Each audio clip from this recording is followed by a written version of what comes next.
Mr. Speaker, I'd like to thank the Right Honourable Lady for advance sight of this statement, although I must say I couldn't believe my ears, listening to the Home Secretary's statement as if this was their plan all along, when we all know it is another U-turn. After months of pressure, the Prime Minister has finally accepted our calls for a full statutory national inquiry into the grooming gangs. And I welcome that we have finally reached this point. And we must remember that this is not a victory for politicians, especially the ones like the Home Secretary who had to be dragged to this position, or the Prime Minister. This is a victory for the survivors who have been calling for this for years.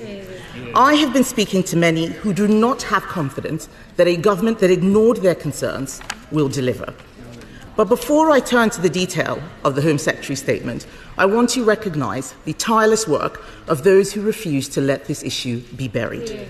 Survivors like Fiona Goddard, who bravely waived her anonymity, and the parents of survivors like Marlon West, who I spoke to this morning. Maggie Oliver, whose courage in speaking truth to power has been instrumental in bringing us to this point. The late Andrew Norfolk, whose fearless journalism brought these crimes to light, Baroness Casey for her review, and Charlie Peters, who has consistently been a voice for the voiceless.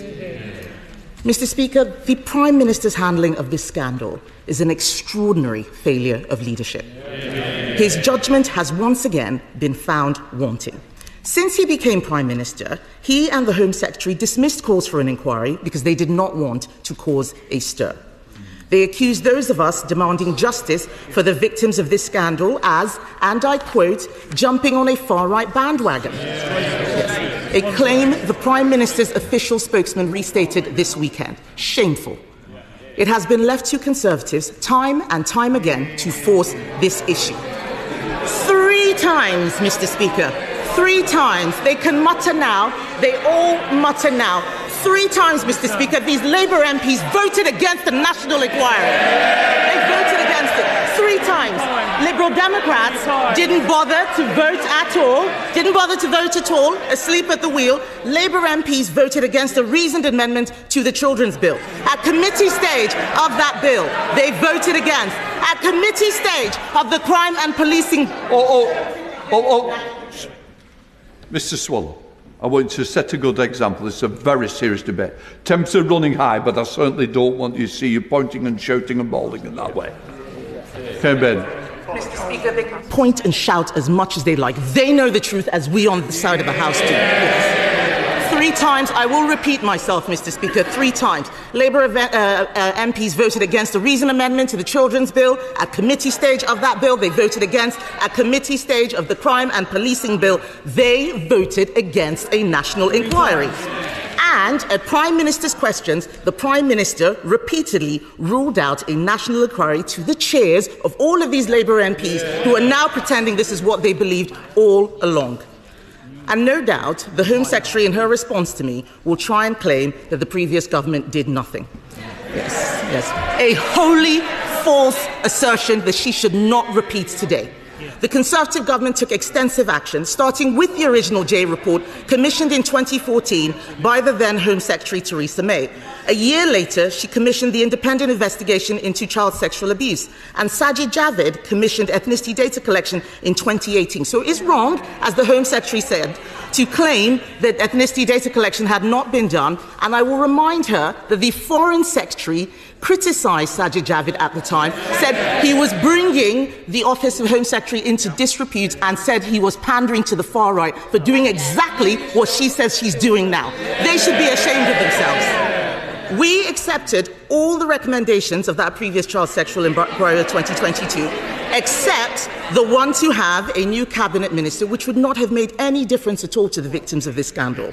The Home Secretary claimed that the recommendations sat on the shelf. Let me be clear, Mr. Speaker. We went further than those recommendations. It was the Conservatives who established the Grooming Gangs Task Force, which supported police forces to make 807 arrests for group-based child sexual exploitation last year. So don't tell me we did nothing. It is vital, Mr. Speaker, that this inquiry is robust, swift, and above all, independent. There are legitimate concerns about institutions investigating themselves. especially as some of the most egregious cases of institutional failure occurred in Labour-controlled authorities. They can moan as much as they like, Mr. Speaker, but the people out there believe that is why nothing has happened yet. In Greater Manchester, Operation Augusta was prematurely shut down. In Rotherham, under continuous Labour control since 1974, we saw repeated failures. In Telford, where Labour has predominantly held power, the current MP initially rejected calls for an inquiry while serving as council leader. This inquiry must have teeth. It must start with known hotspots like Bradford and Rochdale, and I commend my honourable friend, the member for Keighley, for his persistent advocacy of this issue. We need clear commitments, Mr. Speaker. For example, will the inquiry examine the role of ethnicity in these crimes, confronting hard truths about potential cover-ups motivated by fears of appearing racist? There's no point then muttering. The Home Secretary said it herself.